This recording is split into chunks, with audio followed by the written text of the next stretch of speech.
I'm suspect that Paul may have had his phone on, and that rather raucous music. Excuse that little audio change there. That rather raucous music was blaring out in a village square in central Portugal. He'll have the neighbourhood watch on him. Let's give him a nice big round of applause. How was that, Paul, for you walking around with music blaring out of your phone? Bloody excellent. I've told I'm on site, and I've told them to turn off the normal stuff they seem to listen to all day, and Right, okay. listen to a bit of Munson show. Really? Wow. And Okay. Supertramp there said, "Who's that singing?" Oh, really? Wow. Supertramp maybe didn't touch these shores then so much as it did for us in our youth. No, well, if you think that album, I think, came out in '73, so Yeah. none of the kids here were born then.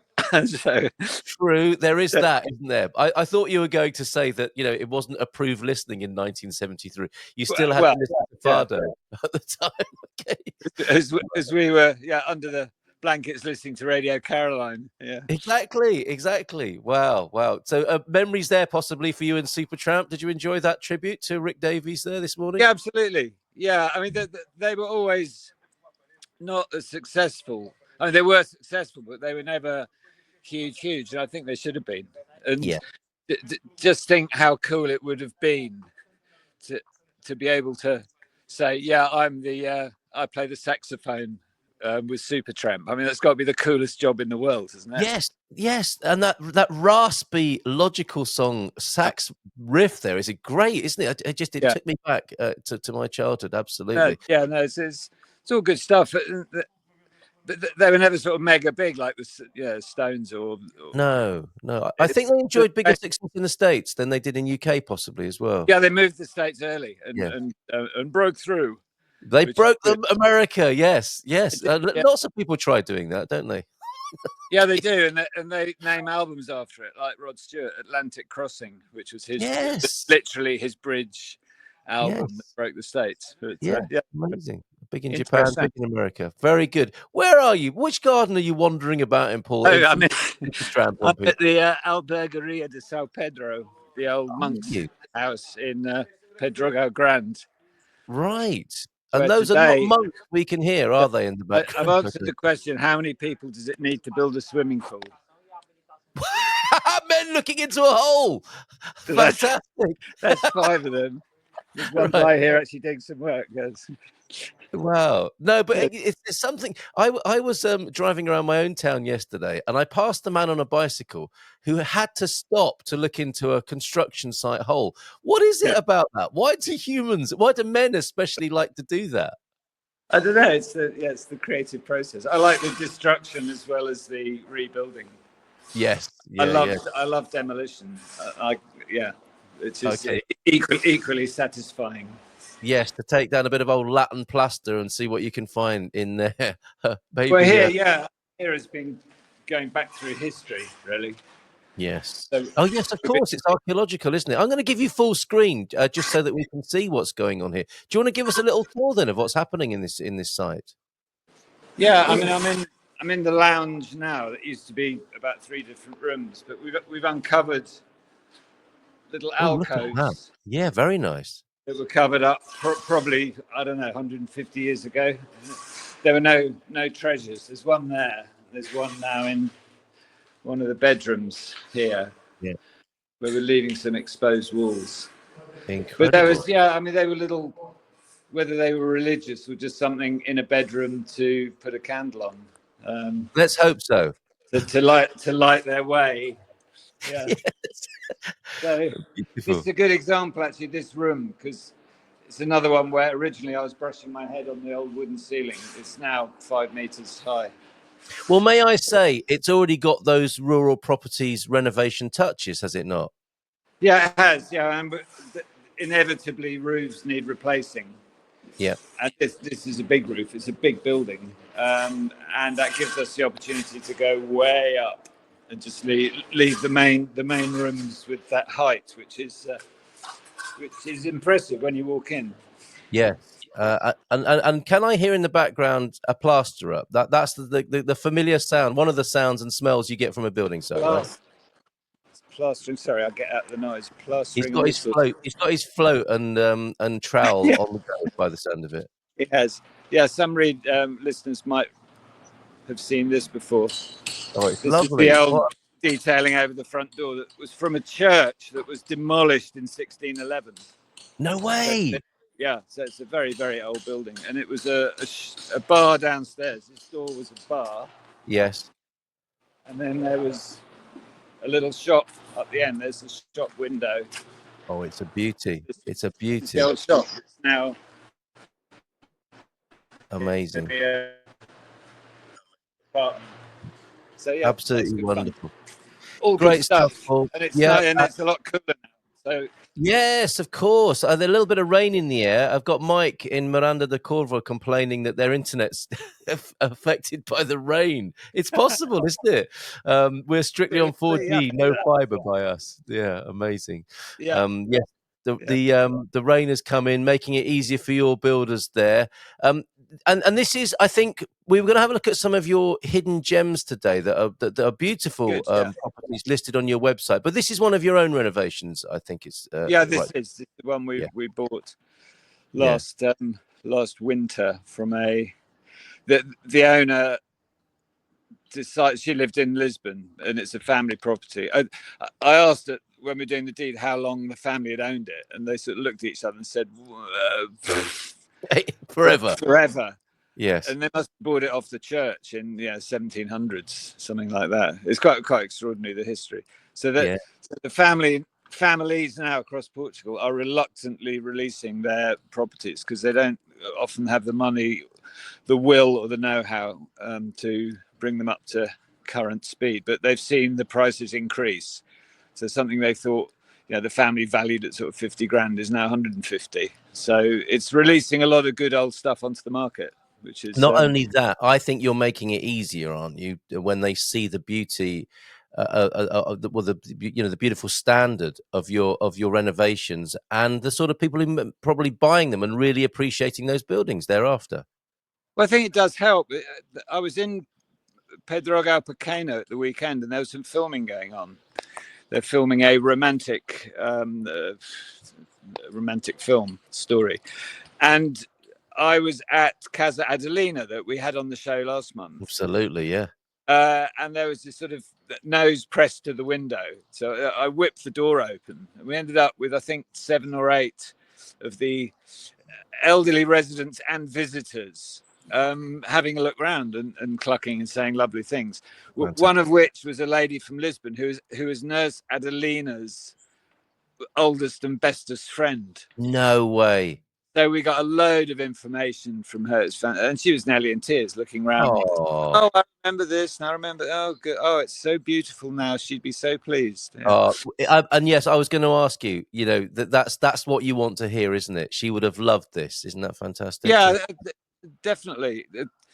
Somebody put some flowers on Adelina Petrocinio's grave up at the cemetery the other day, and immediately everyone thought it was me. Oh, really? Such is that sort of connection that we've made between her memory and the house being renovated. It wasn't me. I think it was probably her best friend, actually. Yes, that would make sense. There it is. That's the property in question. Yeah, there. that's the one. Yeah. So absolutely. I'm surprised you haven't sold it yet. Maybe you have, but it's absolutely beautiful. Yeah, it's not sold yet. We've got visits lined up, Right. including a American couple that sound ideal. But Yep. yeah, I mean, it's been widely advertised and it is still for sale. But we've got viewings coming out. It won't take long. So And modestly priced at 300,000 euros. This yeah, I mean, price. about 1,500 euros a meter, which is perfectly reasonable for this in this day and age in this market. Yes, yeah. And it's very special. It's not run of the mill stuff. And when you say you think people would be perfect, it's because I guess they're on the same wavelength. They're appreciating the standard. They're loving the history. That's the sort of buyer that you're going to attract, I think, for this. Well, I think American buyers love central heating and double glazing, and there is that. A fully functional house where they're not spending ages trying to converse with the plumber. Yes, because of course, as we found out on Friday, we were looking at real estate euphemisms, and historical character could mean a lack of heating and windows, could it not? But not for you. Or historical character to me means howling gale. Yeah. Yes, but not for Adelina. Double Exactly. glazing and good reliable heating, the sort of thing some people are expecting Yeah. when they arrive and buy a property here in Portugal. Right, Yeah. fantastic. We're talking about hidden gems and some of the beauties that you are working with. That's certainly one of them. I do want to talk to you about the Portuguese citizenship test as well. Maybe we can get that out of the way. I'm sure you'll ace this. This is Oh my no. what? You putting you on the spot, Paul? You really needn't worry with this question, honestly. Okay, unless of course it is a trick question. Don't get nervous. Don't get nervous. Right, Portuguese number 7 in our test to help people with the forthcoming cultural testing, which I think is inevitable. What is the name of the spicy sausage? Come on, Paul. You're a spicy sausage expert, I've heard. Used in many Portuguese dishes. Is it A, chorizo? Is it B, alheira, which has an interesting story? Is it C, morcella, which I think is the blood sausage? That's the blood sausage. Yeah, it's chorizo. Yeah. Chorizo. There you go. I think you might be right. Yeah, I think so. Okay, all right. Very good. Right, so let's have a look then at some of your other listings before we move on. You're in Pedrogo Grande, is that right? At the moment, yeah. Right, okay. And I'm very interested. I've wondered for a long time what albergaria means. It means hostel, like alberge, doesn't it? It's the equivalent. Auberge de la jeunesse. Yeah. So it was a monk's hospital and overnight monk run overnight stop, because it's near the Roman bridge over the river. Yes. So this is the first town, depending on which way you're going, if you're heading north, and coming up the river, the rather steep bank the far side. I think you'd be pleased to get your feet looked at and a nice pint of mead or whatever. So literally that vibe of needing somewhere to stay. The monks are organizing overnight stays. You can get something to eat, change the horses, that sort of thing. Yeah, no, absolutely. Wow. Yeah. So because where I am was the edge. It's the beginning. You probably see it's the beginning of the historic centre. So you've got these 3 roads. 1, 2, and 3, Rua Rica, Misericordia, and Outubro, that all meet in Lago de Restauração. And this was the edge of the village. So if you're walking from that direction up from the river, fantastic. The albergaria is pretty much the first building you'd get to. I mean, it was probably surrounded by farmland and grew its own food, etc. to begin with. Incredible. Yeah, it is. Yeah, but I just think it's amazing. The church that they nicked this pediment from above the door was from the old church, and up Rua Misericordia is the new church, and that is 1611. That's incredible. And São Pedro, did you say? Is it now Albergaria de São Pedro? It certainly is. Yeah, good old. Yeah, and yet you think it might be Saint Christopher with the patron saint of travellers, but Peter, I guess, different. Maybe he was the already installed saint of the village and locality. Well, it was probably St. Peter's Church. Right. Okay. Yeah. But very good. And travelling, it was I don't know how they picked them actually, to be honest. But no, that's a question for another time. And yes, Albergaria. Then, if you see that around Portugal, it will have some sort of hostel beginnings. We have an Albergaria de São Pedro, where we have our disco and karaoke every month here in San Martinho de Porto. So yeah, that's what that means. Right. Let's go to your website, and we're going to scroll through a few of these beauties that Gemini has picked up on here. Some beautiful places in Portugal hidden. You just have to find them. And Paul, you seem to have a knack for it. And given that you found a few, maybe more people are coming to you and saying, could you work with us on this gem that we have as well? Is that what's happening? Yeah, I mean, that's how we got into what I call the third-party properties. Yes, okay, and here they are. People finding us, researching, interviewing, and saying, we like your style. Can you represent our property for us? A lot of them have been through estate agents and have had no luck. Yes. Properties have sat on agent sites for a while. There's been no activity, no social media activity. Yeah. So it was people coming to us. I've never once sort of done outreach. I've never advertised the fact we sell other people's properties. Amazing. So, Amazing. well, there's also the one you know well, which is Hugh's house there. Absolutely, there it is. It's an amazing place, and the wine or the grape harvest will be beginning soon, as Hugh is saying Yeah, in the chat this morning. Definitely check that out if you want to live luxury, a luxury off grid. I mean, those are my two key words for that: luxury off grid. Multi yeah, generational comes to mind as well. You could have an incredible community of a chosen family or actual family in such a place.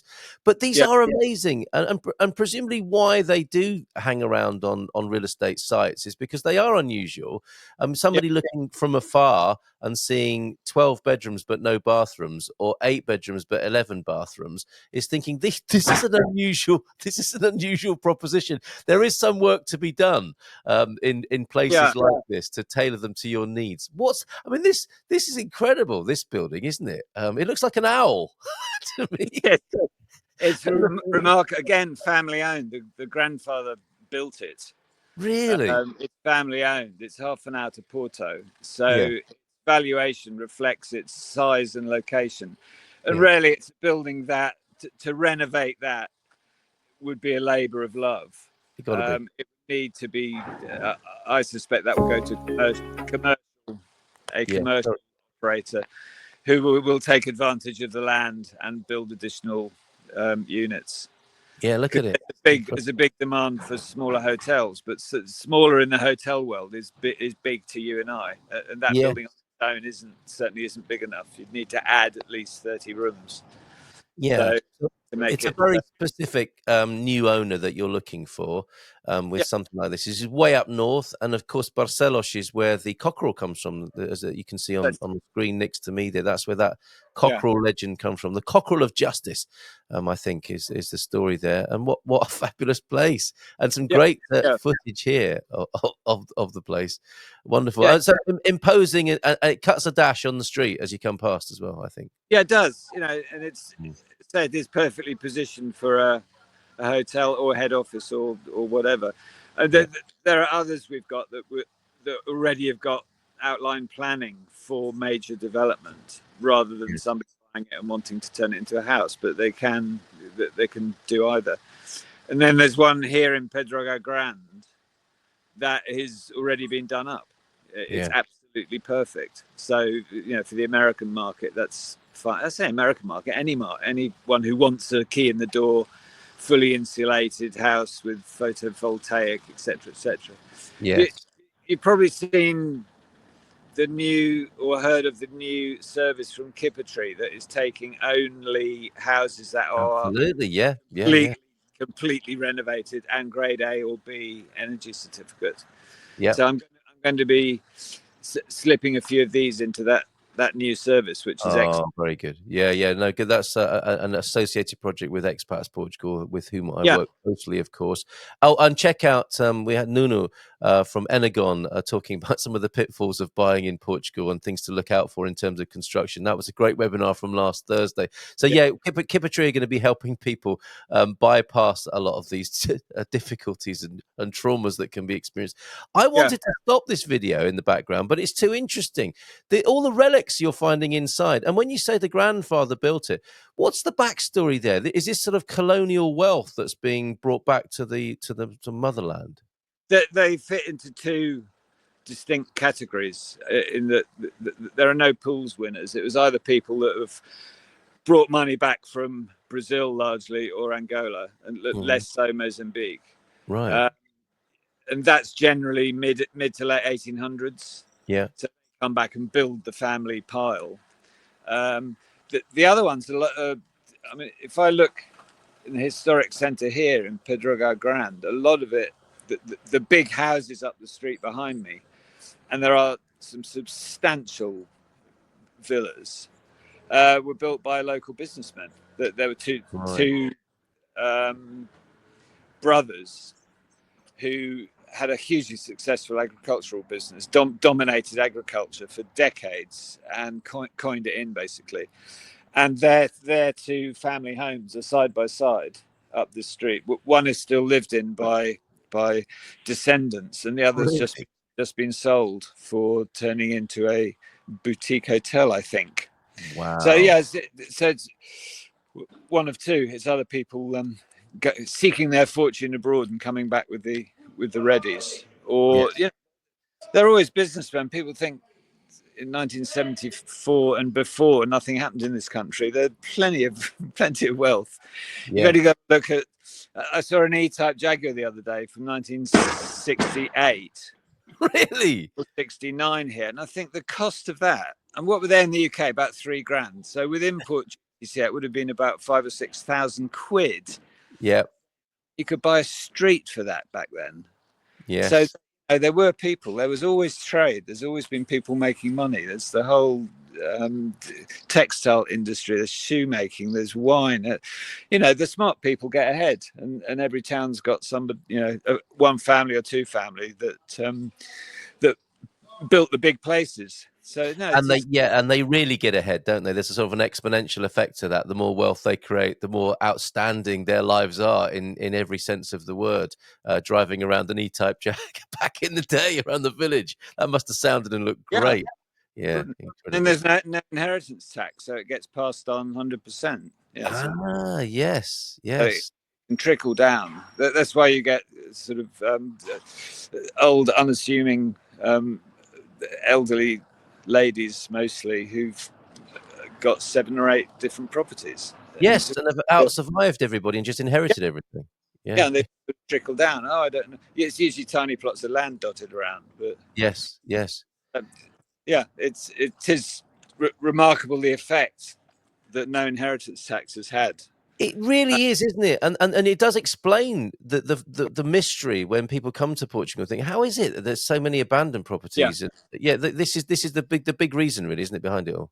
Yeah, they're abandoned, but still owned. Still owned, yeah. If you have inherited 10 properties, you're only going to live in one. You might put a family member in the next, and the others, if you have limited income or interest, the others sit there gradually decaying. You think, oh well, I'll hand them on to my grandchildren. I deal with a lot of grandchildren. The grandchildren say, "Okay, we'll sell this now. Thanks, Granny. Thanks, Granny. Thanks, Granny. Amazing. This is good investment. Yeah. This is happening. This is happening in front of our very eyes. Paul's a part of it. And let's go back to the these third-party properties, as you call them. That many, all outstanding. Anything in particular that's a favourite for you? I'm seeing another one with in Visio, 22 bedrooms, no bathrooms. Should you have a look at that? The end one. Yeah, this is fascinating. Right. Okay. What's the story? This is North Central region near Viseu, Penedono, and a Dutch owner, with the local council, came up with a plan to develop the whole 30 odd hectares, and the council actually paid for half the development plan that was not cheap. So they somehow wrestled it from agricultural into land that can be developed. So it's a real opportunity. You can build 182 homes on it if you're no way. I know, it's extraordinary. In the middle of the countryside. I mean, anywhere else it would be a complete no-no. Either that, or I'm dealing with somebody on it actually that wants to build probably half that amount and have a sort of more of a community rather than packing them in. Yeah. But work it out, sort of price per square meter per home. I mean, it's so cheap.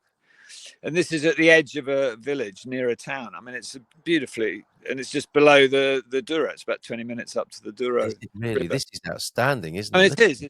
It's quite beautiful. Yeah. And again, this was a wealthy farm. You can see how as the money came in, they extended and extended and extended. But this was the previous owners have left it probably 25 years ago. What a location!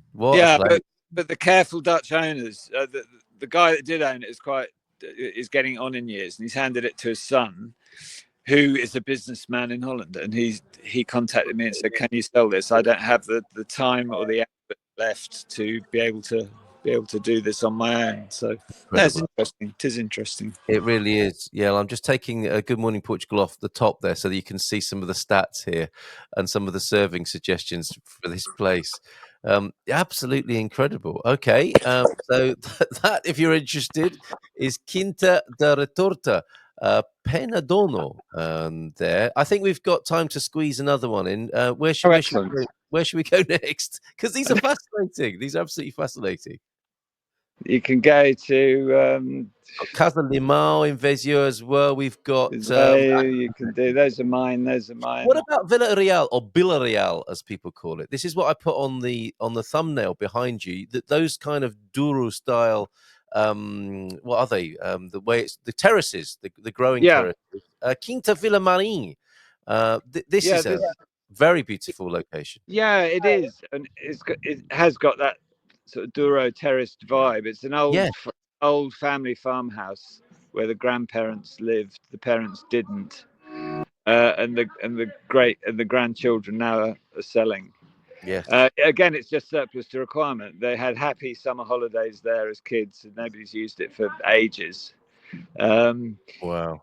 it needs a serious rebuild, but the land and buildings around there are expensive. You know, it Yeah. has got that Douro cachet Okay. about it, and it's again, not far from Porto at all, and Oh, it is quite charming. But there's a lot of memories go with these places, and the families are very emotionally attached. yes. Um, Sometimes to the point of overvaluing their assets. So you've got to sort of talk them down a bit to a sensible market value. But that's a good shot of it there. It's the building on the left, and Right. it's an old farm. It's got an adega, it's got a barn, it's got everything. It's but a bit of a jumble inside.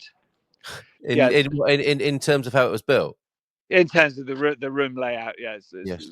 lots of small bedroom. Yeah, but we've gone Okay. more into ensuite and open plan now in this day and age. So, Right. Oh, but okay. it, Tiny, it tiny little rooms. Yeah. Okay. yeah, so it is doable, but it is the memories standing there with the granddaughter who's an international businesswoman. She spends her time in London, Lisbon, and the US, standing there, and she was just saying, "Oh, when I was a kid, you know, when I was little, I remember X, Y, and Z, and all that." Running along this She corridor. can name all the fruit trees and things. You know, it's so different to her current life, but Amazing. it's still there. It's still part of her history, her background. Wonderful, wonderful. Okay, I'll put the link to that one, which is, of course, the link to rural-properties.com as well. So, what are you up to today? Thank you, Paul. Really great. Always talking to you, learning so much about Portugal, the culture, the history, and seeing all these lovely gems. I think it was the right title, Hidden Gems from Rural Properties, is absolutely right this Good stuff. morning. Yeah. Yes. So, what are you up to today? Are you going to go back and maybe play a bit more Super Tramp to Yeah, the building? I might. Right. I'll certainly make sure the pool team know what they're doing. The pool team, Very and then I'm down reassuring in sounds. down Very in reassuring. It sounds like a building site. yeah, it does. Yeah, then I'm down in Serta where we're doing the apartments. So I've got Wonderful. just the two teams on today, and then tomorrow I'm in the UK until Sunday, and then next week I think the temperature goes up again next week. Ah, Which yes, okay. A San Martino summer, perhaps. yeah, I That's think so. the Yeah, atmosphere. which would Okay, be excellent. nice. I'm not Wonderful. a fan of this drizzle. No, no, refreshing, but after half an hour, we've had enough of that sort of thing, Yeah, no, haven't we? exactly. Excellent. Okay. Excellent to You're see you, Paul. spoiled. Thank you so You're much. spoiled. And All we'll, right. yeah, all the best. Best regards to your fabulous team there who are making really reassuring noises behind you. Maybe turn up the volume and they can enjoy Take the Long Way Home, which is Excellent. our celebration of the 48th wedding anniversary of Sarah and Steve. Thanks, Paul. Take care. Bye for now. Bye. Ciao, Thanks. ciao. All right, there he goes. And we're just